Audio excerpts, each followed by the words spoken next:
Selamat datang di hadapan saya ada Vivo V7D dan hari ini saya akan menunjukkan kepada Anda cara merekam layar di perangkat ini.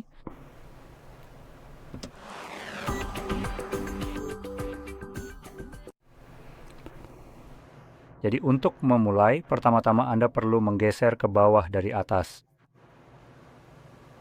dari layar Anda.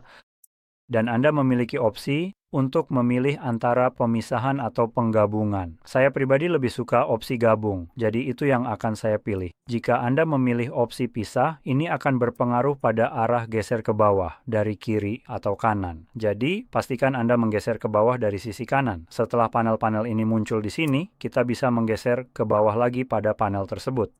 Ini akan memperluas daftar panel, semoga menampilkan perekam layar kita.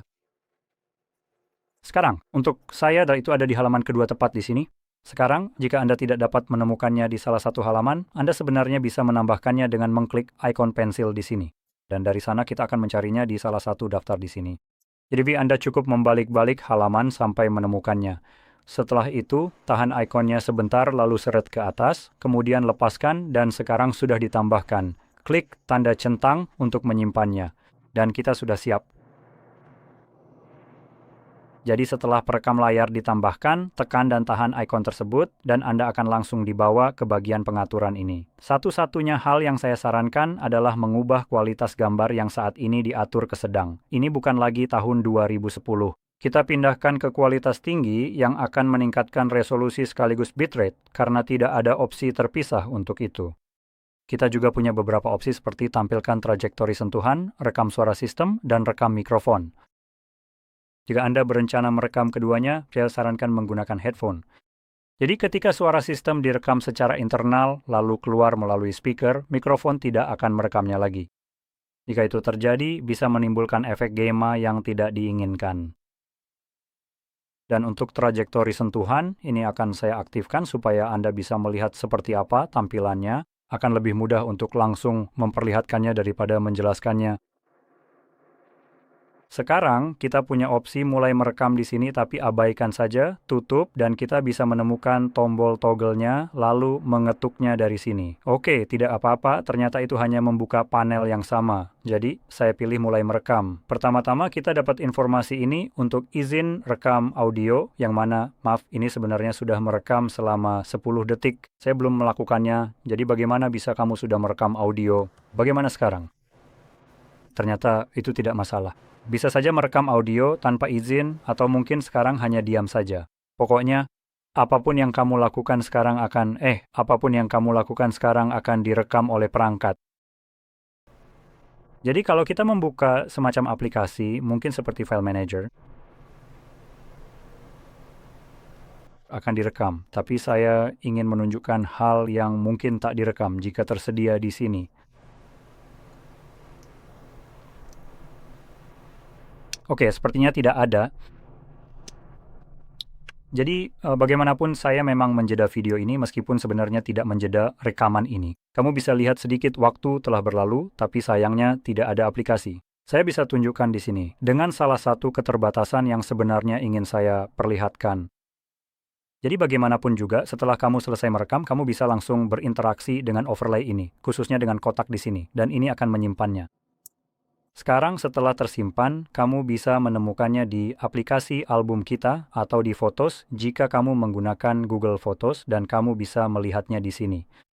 Tapi kamu juga bisa menavigasi ke album dan di album kamu akan menemukan satu yang bernama rekaman layar dan di sini kamu hanya akan menemukan rekaman layar saja. Jadi mari kita putar. Sekarang semuanya sedang diputar ulang. Yang ingin saya tunjukkan tapi tidak bisa adalah sebuah keterbatasan pada perangkat Android atau keterbatasan, lebih tepatnya sebuah fitur yang memang dirancang untuk privasi dan keamanan pengguna. Biasanya fitur ini digunakan oleh aplikasi perbankan. Ini adalah fitur yang menurut saya hampir selalu digunakan oleh aplikasi-aplikasi tersebut. Yang berarti jika Anda mencoba merekam sesuatu seperti aplikasi bank dengan perekam layar atau mengambil tangkapan layar akan langsung diblokir. Sedangkan perekaman layar, saat Anda membuka aplikasi tersebut, Anda hanya akan melihat layar hitam. Ketika Anda menutupnya, semuanya akan kembali normal. Namun selama aplikasi terbuka, tidak ada apapun di layar yang akan terekam. Dan ini dilakukan demi privasi dan keamanan Anda. Jika Anda membayangkan ada semacam malware di perangkat Anda yang menggunakan tangkapan layar atau perekaman layar, untuk mencoba mengetahui apa kata sandi atau PIN Anda ke bank, Anda bisa membayangkan betapa tidak amannya hal itu bagi bank Anda. Oleh karena alasan tersebutlah, fitur ini telah resmi diblokir. Akan tetapi, kebanyakan fitur ini juga digunakan untuk melindungi perusahaan dari pembajakan. Dan melakukan ini di perangkat Anda sendiri seolah-olah tugas Anda untuk melindungi mereka, padahal Anda membayar untuk konten tersebut. Sekarang, saya ingin menyebutkan ini karena menurut saya ini benar-benar konyol, seperti pada aplikasi bawaan seperti Netflix atau Spotify. Mereka ini benar-benar punya keberanian untuk mencoba membuat Anda menjadi orang yang bertanggung jawab melindungi mereka dari pembajakan, padahal Anda tidak pernah setuju untuk itu. Yang, jujur saja, Anda sama sekali tidak peduli tentang itu. Jadi, untuk tujuan tertentu juga yang menurut saya agak terlalu mengada-ada. Jika Anda ingin merekam layar atau mengambil tangkapan layar dari acara atau film yang sedang ditonton, yang seharusnya hak Anda jika membayar kontennya. Padahal itu bukan pembajakan, mereka hanya melindungi diri. Jika seseorang berencana merekam semuanya seperti orang bodoh, bukannya hanya menangkap lalu lintas datanya saja. Jadi mereka mencoba melakukan ini dengan mencegah. Anda juga bisa memanfaatkan kemampuan untuk membagikan sesuatu di bawah hukum fair use, di mana Anda bisa merekam atau mengambil tangkapan layar dari sesuatu seperti konten film atau acara TV. Selama itu masih dalam batas fair use, yang artinya tidak boleh, menurut saya, melebihi sekitar 30 detik atau berapapun batas waktunya. Jika tidak melebihi, Anda bahkan bisa membagikannya. Anda sama sekali tidak akan dikenai tanggung jawab hukum atas hal ini.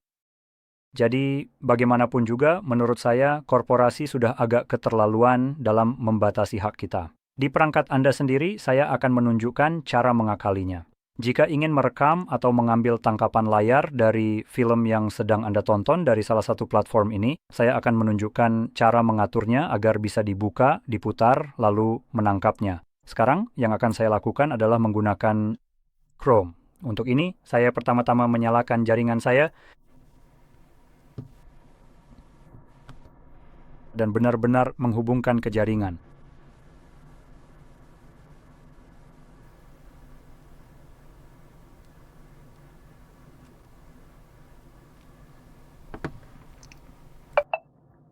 Oke, jadi saya tidak akan menunjukkan secara persis kemana Anda harus pergi di sebuah situs web. Karena terakhir kali saya melakukannya, situs-situs tertentu yang saya tunjukkan langsung ditutup secara permanen oleh pihak mereka dalam waktu kurang dari sebulan. Jadi, mungkin ini kebetulan karena menurut saya itu salah satu yang terbaik. Nah, jika saya menunjukkan situs tertentu lalu ditutup, apa yang Anda tonton saat ini jadi tidak relevan, bukan? Sebagai gantinya, saya akan mengajari Anda cara menemukan situs-situs ini. Logikanya seperti memberi kail daripada ikan agar bisa bertahan seumur hidup. Jadi, setiap kali situs web itu ditutup atau situs web manapun yang Anda temukan, Anda akan selalu tahu cara menemukan situs web baru. Jadi, yang akan saya tunjukkan kepada Anda masih merupakan cara untuk menemukan yang lain melalui yang lama yang disebut ptrim.mov. Dan kita bisa menambahkan alternatif. Ledakan. Jadi, situsnya mungkin sudah tidak aktif, tetapi informasi di baliknya masih ada. Dan Anda dapat mencarinya dengan berbagai cara. Anda bisa mencari sesuatu seperti misalnya alternatif Netflix gratis, atau semacam itu, atau apapun yang ingin Anda cari. Selama konten tersebut dapat dilihat di browser, yang mana hal itu penting bagi Anda, maka Anda dapat mengambil tangkapan layar atau rekaman layar dari konten tersebut di sana. Jadi di sini Anda bisa lihat kita punya Reddit, itu biasanya yang akan Anda cari. Reddit adalah tempat utama untuk informasi semacam ini. Jelas bukan AI overviews. Seperti yang Anda lihat, ini buruk sekali. Apa ini? Salah satunya adalah Plex. Serius? Kamu bercanda? Sebenarnya, tahu tidak? Saya cuma penasaran. Apa ini? Bukalah. Ini sepertinya pusatnya.